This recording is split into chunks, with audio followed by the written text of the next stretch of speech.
Hello guys! Today I'm going to show you how to use Luma AI. So first head over to Luma AI and log in with your account to see here I'm already logged in. So you have 3 options here to choose from. Either choose brand identity or infographics, or photo product photography, or slide deck or trailer. So we're gonna start with infographics. Click on infographics here. So here you have the hand to create stunning infographics with simple prompts. So for example, type in generate image here on the top bar and select the nano banana or GPT image. We're gonna select GPT image. Add here a description, for example, a skull on fire, and hit on create. And here you should be ready your image in a few simple seconds.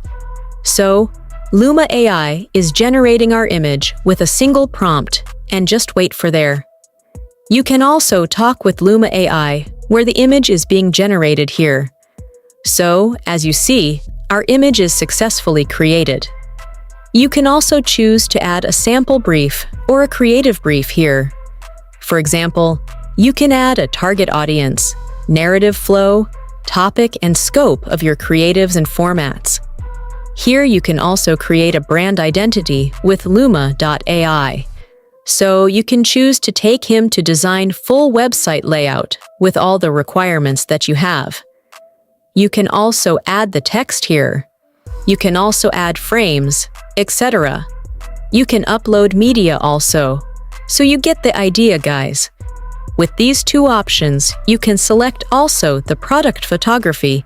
Add a product photography layout to make photography for your products. So you can select a sample product, sample scenery, etc. guys. So, and you can edit this, edit the color, frame, label, info, generate other one, for example, with LGBT image.